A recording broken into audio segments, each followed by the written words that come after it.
समांतर श्रेणी chapter 5 exercise 5.1 हम सम संख्याओं की सीरीज देखते हैं 2, 4, 6, 8। अब एक अपनी तरफ से सीरीज ले लीजिए 5, 11, 16, 21 और एक 3, 9, 12 और 18। अगर हम ध्यान से देखें इनमें 2 का अंतर है, इनमें भी 2 का अंतर है, इसमें भी 2 का अंतर है। ये अंतर हमारे पास बराबर है। इसमें देखेंगे अंतर 6 का है, इसमें अंतर हमारे पास 5 का है और इसमें भी 5 का है। इसमें अंतर देखेंगे, इसमें हमारे पास 6 का है, आगे 3 का हो गया और आगे भी 6 का होगा। अगर ध्यान से देखें जिस श्रेणी में अंतर बराबर है तो वो समांतर श्रेणी होती है। तो इसका मतलब ये समांतर श्रेणी है, ये समांतर श्रेणी नहीं है क्योंकि अंतर इसमें बराबर नहीं है। ये भी समांतर श्रेणी नहीं है क्योंकि इसमें अंतर बराबर नहीं है। तो इसका मतलब समांतर श्रेणी वो होगी जिसमें 2 लगातार 2 क्रमागत संख्याओं के बीच में अंतर बराबर होगा। और इस सीरीज में जो ये सीरीज दे रखी जो समांतर श्रेणी अपने पास, इसका प्रत्येक संख्या, ये संख्या प्रत्येक संख्या वो एक पद कहलाती है। प्रत्येक संख्या एक पद कहलाती है। तो समांतर श्रेणी की परिभाषा क्या हमने, समांतर श्रेणी संख्याओं की ऐसी सूची है जिसमें प्रत्येक पद पहले पद को छोड़कर अपने पद से निश्चित संख्या जोड़ने पर प्राप्त होता है। अपने पद में निश्चित संख्या जोड़ने से प्राप्त होता है। जैसे हम बात करते हैं 4, मान लो निश्चित संख्या 6 जोड़ दी हमने, 10 ये अगला पद हो गया। इसमें 6 भी जोड़ देंगे 16 अगला पद हो गया। इसमें 6 भी जोड़ देंगे 22 अगला पद हो गया।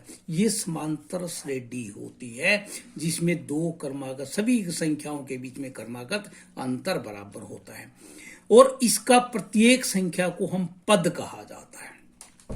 इसको हम जैसे ये 4 है, इसको हम पहला पद लिखते हैं, प्रथम पद लिखते हैं और इसको हम ए से लिखेंगे। जो अपने पास अंतर है, अंतर कैसे देखते हैं, दूसरे में से पहला घटाएंगे या तीसरे में से दूसरा घटाएंगे या चौथे में से तीसरा घटाएंगे तो वो अपने पास डी लिखते हैं। इसको सारव अंतर कहा जाता है। ये सभी में बराबर होगा। इसको हम प्रथम पद लिखते हैं, ए भी लिख सकते हैं, हम इसको A1 भी लिख सकते हैं। इसको दूसरा पद है मतलब दूसरा A2 हो गया, तीसरा पद A3 हो गया और चौथा पद क्या होगा A4। इस प्रकार हम इसको लिखते हैं। जनरली हम कैसे लिखते हैं, जैसे 4 है अपने पास, अगली 4 जमा 6 कर दिया हमने, अगली संख्या में 4 जमा 2 गुणा 6 कर दिया, अगली में 4 गुणा 3 गुणा 6 कर दिया। इसका मतलब ये तो हमने A मानना था, ये A प्लस डी हो गया, ये A प्लस 2D हो गया और A प्लस 3D हो गया। इस प्रकार हम सीरीज निकाल सकते हैं। प्रथम पद A, अगर उसमें सारावंतर जोड़ दे अगला पद आ गया, इसमें सारावंतर जोड़ दे तो अगला पद आ गया। इस प्रकार हम श्रेणी कर सकते हैं। ये अर्थमेटिक समांतर श्रेणी 2 प्रकार की होती है।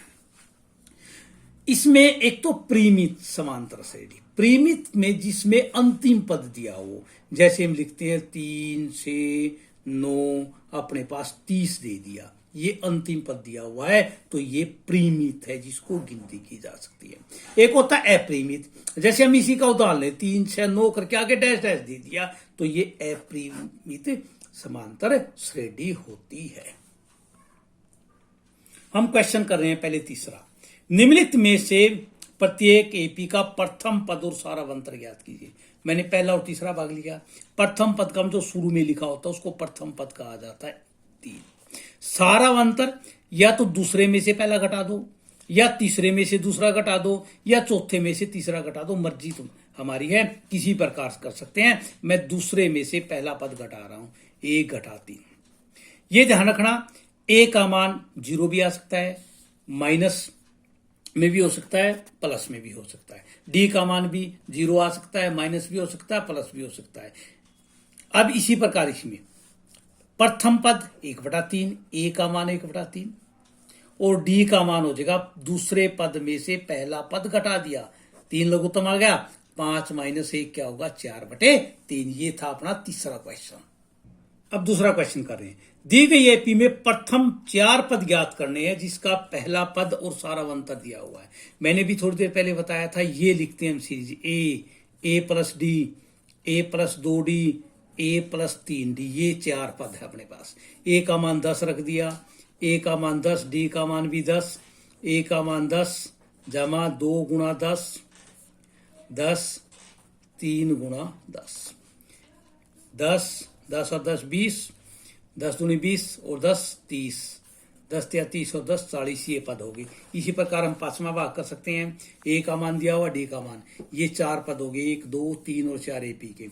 इसमें हमने वैल्यू रख दी 1.25 माइनस 1.25 माइनस 0.25 माइनस 1.25, इसको गुणा करेंगे 0.50 माइनस 1.25, इसको गुणा करेंगे 0.75, ये हो जाएगा माइनस 1.25। इन दोनों को जोड़ेंगे 1.50, इन दोनों को जोड़ेंगे 1.75 और इन दोनों को 2। ये था अपना दूसरा क्वेश्चन।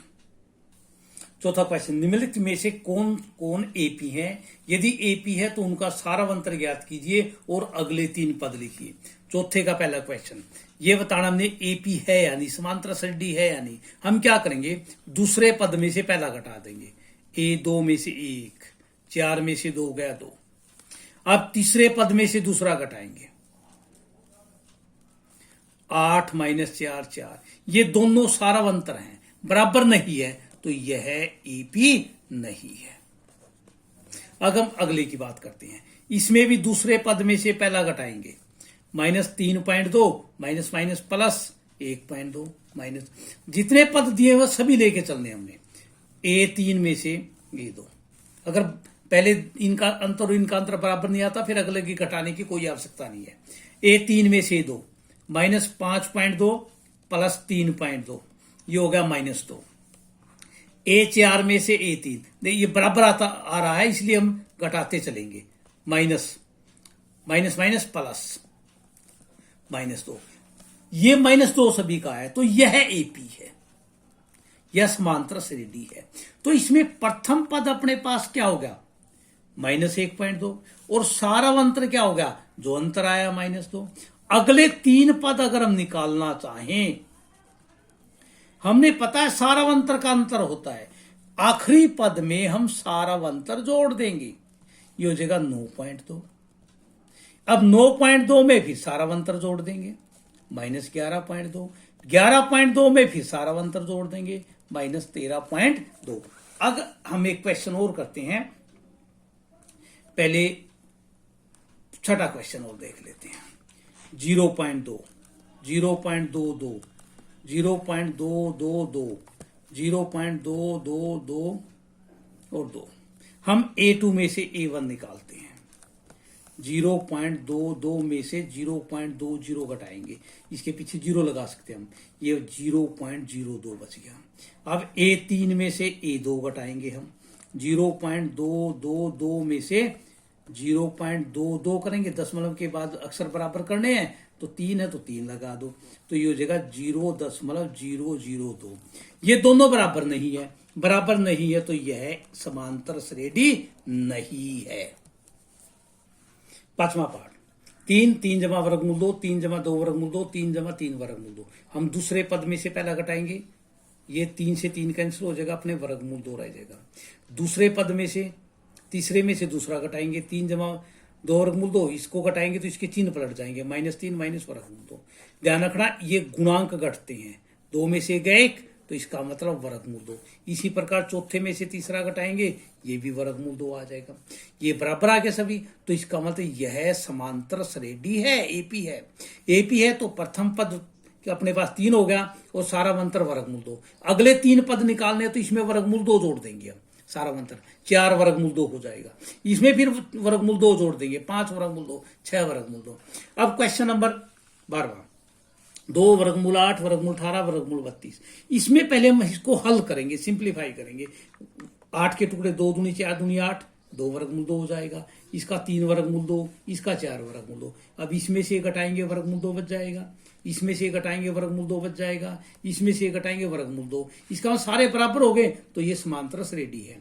तो प्रथम पद वर्गमूल 2, सारांतर भी वर्गमूल 2। अगले 3 पद निकालेंगे तो इसमें वर्गमूल 2 जोड़ देंगे, 5 वर्गमूल 2, 5 वर्गमूल 2 में फिर वर्गमूल 2 जोड़ देंगे, 6 वर्गमूल 2, 6 वर्गमूल 2 में फिर वर्गमूल 2 जोड़ देंगे, 7 वर्गमूल 2।